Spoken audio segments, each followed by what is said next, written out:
ಸ್ನೇಹಿತರೆ, ಎಷ್ಟೊಂದು ಸತಿ ನಾವು ಡೋರ್ನ ಲಾಕ್ ಮಾಡಿಬಿಟ್ಟು ಕೀ ಎಲ್ಲಿಟ್ಟಿರ್ತೀವಿ ಅಂತ ಮರ್ತೋಗ್ತೀವಿ, ಫೋನ್ ಎಲ್ಲಿಟ್ಟಿದ್ದೀವಿ ಅಂತ ಮರ್ತೋಗ್ತೀವಿ. ಸೊ ಇವತ್ತಿನ ಎಪಿಸೋಡಲ್ಲಿ ಆ ಮರುವನ್ನು ಹೇಗೆ ಕಮ್ಮಿ ಮಾಡ್ಕೊಬೋದು ಅನ್ನೋದನ್ನೇ ತಿಳಿಸ್ಕೊಡ್ತೀನಿ. ನೀವು ನೋಡ್ತಾ ಇದ್ದೀರಾ ವಿಜಯ ಕರ್ನಾಟಕ, ನಾನು ನಿಮ್ಮ ಸಾರಿಕಾ. ಸ್ನೇಹಿತರೆ, ಇವತ್ತು ನಾನು ನಿಮಗೆ 5 ಆಹಾರದ ಬಗ್ಗೆ ತಿಳಿಸ್ಕೊಡ್ತೀನಿ. ಈ 5 ಆಹಾರನ ನೀವು ದಿನನಿತ್ಯ ತಿನ್ನೋದ್ರಿಂದ ನಿಮ್ಮ ನೆನಪಿನ ಶಕ್ತಿ ಹೆಚ್ಚುತ್ತೆ. ಅದಷ್ಟೇ ಅಲ್ಲದೆ ಕಾನ್ಸಂಟ್ರೇಷನ್, ಏಕಾಗ್ರತೆ ಕೂಡ ಹೆಚ್ಚುತ್ತೆ. ಸೊ ಈ 5 ಫುಡ್ಡು ಯಾವುದು ಅಂತ ಹೇಳಿದ್ರೆ, ಮೊದಲನೇದಾಗಿ ಫಿಶ್ಶು. ನಮ್ಮ ಮೆದುಳು 60% ಫ್ಯಾಟಿಂದ ಮಾಡಿದೆ, ಅದರಲ್ಲಿ 30% ಒಮೆಗಾ 3ಇಂದ ಮಾಡಿದೆ. ಮೀನಲ್ಲಿ ಒಮೆಗಾ 3 ತುಂಬಾ ಇದೆ. ಹಾಗಾಗಿ ಫಿಶ್ ತಿಂದರೆ ತುಂಬ ನೆನಪಿನ ಶಕ್ತಿ ಹೆಚ್ಚುತ್ತೆ ಮತ್ತು ಏಕಾಗ್ರತೆ ಕೂಡ ಹೆಚ್ಚುತ್ತೆ. ಸ್ನೇಹಿತರೆ, ಎರಡನೇದು ಟೀ ಮತ್ತು ಕಾಫಿ. ಏನಪ್ಪ ಟೀ ಮತ್ತು ಕಾಫಿನ ಅಂತಿದ್ದೀರಾ? ಹೌದು, ಟೀ ಮತ್ತು ಕಾಫಿ ಕುಡಿಯೋದ್ರಿಂದ ನಮ್ಮ ನೆನಪಿನ ಶಕ್ತಿ ಹೆಚ್ಚುತ್ತೆ. ಆದರೆ ದಯವಿಟ್ಟು ಅದಕ್ಕೆ ಸಕ್ಕರೆನ ಆ್ಯಡ್ ಮಾಡ್ಕೊಬಾರ್ದು. ಕಾಫಿಯಲ್ಲಿ ಕೆಫೇನು ಮತ್ತು ಆ್ಯಂಟಿ ಆಕ್ಸಿಡೆಂಟ್ ಇದೆ. ಹಾಗಾಗಿ ನಾವು ತುಂಬ ಅಲರ್ಟ್ ಆಗಿರ್ಬೋದು, ನಮ್ಮ ಮೂಡು ಚೆನ್ನಾಗಿರುತ್ತೆ ಮತ್ತು ಕಾನ್ಸಂಟ್ರೇಟ್ ಮಾಡೋದಕ್ಕೂ ಸಹಾಯ ಮಾಡುತ್ತೆ. ಮಧ್ಯಾಹ್ನ 2 PM ಅಂದರೆ ಮಧ್ಯಾಹ್ನ 2 ಗಂಟೆ ಆದಮೇಲೆ ನೀವು ಟೀ ಮತ್ತು ಕಾಫಿ ಕುಡಿಯೋದನ್ನ ದಯವಿಟ್ಟು ಅವಾಯ್ಡ್ ಮಾಡಿ. ಹಾಗಾಗಿ ರಾತ್ರಿ ಸರಿ ನಿದ್ರೆ ಬರಲ್ಲ. ನಿದ್ರೆನೂ ಕೂಡ ತುಂಬ ಮುಖ್ಯ ಆಗುತ್ತೆ ನಮ್ಮ ನೆನಪಿನ ಶಕ್ತಿಗೆ ಮತ್ತು ಏಕಾಗ್ರತೆಗೆ. ಚೆನ್ನಾಗಿ ನಿದ್ರೆ ಮಾಡಿದ್ರೆ ನೆನಪಿನ ಶಕ್ತಿನೂ ಚೆನ್ನಾಗಿರುತ್ತೆ, ಏಕಾಗ್ರತೆನೂ ಚೆನ್ನಾಗಿರುತ್ತೆ, ನಮ್ಮ ಮೂಡು ಕೂಡ ಚೆನ್ನಾಗಿರುತ್ತೆ. ಸ್ನೇಹಿತರೆ, ಮೂರನೇ ಆಹಾರ ನಮ್ಮ ಬ್ರೈನನ್ನು ಬೂಸ್ಟ್ ಮಾಡೋದು ಯಾವುದು ಅಂತ ಹೇಳಿದರೆ ಒಣ ಹಣ್ಣುಗಳು, ಅಂದರೆ ಡ್ರೈ ಫ್ರೂಟ್ಸು.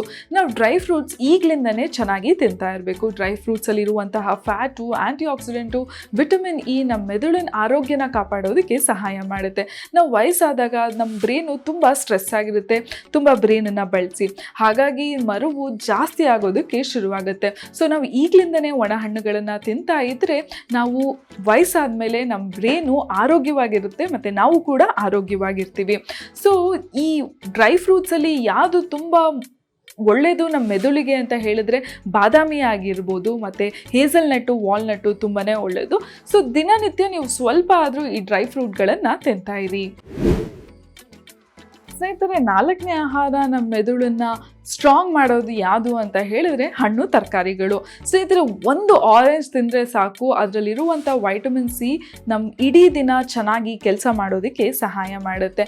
ಇನ್ನು ದಪ್ಪ ಮೆಣಸಿನ್ಕಾಯಿಯು ತುಂಬ ಒಳ್ಳೆಯದು, ಟೊಮೊಟೊನೂ ಒಳ್ಳೆಯದು, ಕಿವಿ ಫ್ರೂಟು ಕೂಡ ತುಂಬ ಒಳ್ಳೆಯದು. ಈ ಬ್ಲೂಬೆರೀಸ್ನ ಬ್ರೇನ್ ಬೆರೀಸ್ ಅಂತಲೇ ಇತ್ತೀಚೆಗೆ ನ್ಯೂರೋ ಸರ್ಜನ್ಸ್ ಕರೀತಿದ್ದಾರೆ. ಯಾಕೆಂದರೆ ಇದರಲ್ಲಿರುವಂತಹ ಎಲ್ಲ ಆ್ಯಂಟಿ ಆಕ್ಸಿಡೆಂಟು ನಮ್ಮ ಮೆದುಳಿನ ಚಟುವಟಿಕೆ ಆಗೋದಕ್ಕೆ ತುಂಬ ಸಹಾಯ ಮಾಡುತ್ತೆ. ಸೊ ನಾವು ನೆನಪಿನ ಶಕ್ತಿನ ಹೆಚ್ಚಿಸ್ಕೊಬೋದು, ಏಕಾಗ್ರತೆನೂ ಕೂಡ ಹೆಚ್ಚಿಸ್ಕೊಬೋದು ಮತ್ತು ಆರೋಗ್ಯವಾಗೂ ಇರ್ಬೋದು. ಸ್ನೇಹಿತರೆ, 5ನೇ ಆಹಾರ ನಮ್ಮ ನೆನಪಿನ ಶಕ್ತಿನ ಯಾವುದು ಹೆಚ್ಚುತ್ತೆ ಅಂತ ಹೇಳಿದ್ರೆ ಮೊಟ್ಟೆ. ಈ ಮೊಟ್ಟೆಯಲ್ಲಿ ವಿಟಮಿನ್ B6 ಇದೆ ಮತ್ತು ವಿಟಮಿನ್ B12 ಇದೆ, ಜೊತೆಗೆ ವಿಟಮಿನ್ ಬಿ ಕೂಡ ಇದೆ. ಹಾಗಾಗಿ ನಮ್ಮ ನೆನಪಿನ ಶಕ್ತಿನ ಹೆಚ್ಚೋದ್ರ ಜೊತೆಗೆ ಮೂಡೂ ಕೂಡ ಚೆನ್ನಾಗಿರುತ್ತೆ ಮತ್ತು ಡಿಪ್ರೆಷನ್ಗೆ ಹೋಗೋದನ್ನು ಕೂಡ ತಡೆಗಟ್ಟುತ್ತೆ. ಹಾಗಾಗಿ ಹೇಳ್ತಾರೆ ಅಲ್ವಾ, ಸಂಡೇಯಲ್ಲಿ ಇಲ್ಲ ಮಂಡೇಯಲ್ಲಿ ದಿನ ಮೊಟ್ಟೆ ತಿನ್ನಿ ಅಂತ ಹೇಳ್ತಾರಲ್ವ.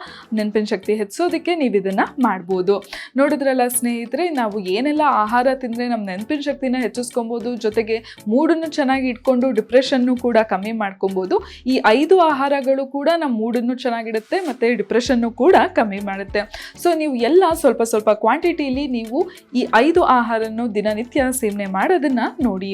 ಮುಂದಿನ ಸಂಚಿಕೆಯಲ್ಲಿ ಆಹಾರ ಇಲ್ಲದೇ ಅಂದರೆ ಆಹಾರದ ಜೊತೆಗೇ ಬೇರೆ ಎಲ್ಲ ಏನು ಮಾಡ್ಕೊಬೋದು ನಾವು ನೆನಪಿನ ಶಕ್ತಿನ ಹೆಚ್ಚೋದಕ್ಕೆ ಅನ್ನೋದನ್ನ ತಿಳಿಸ್ಕೊಡ್ತೀನಿ.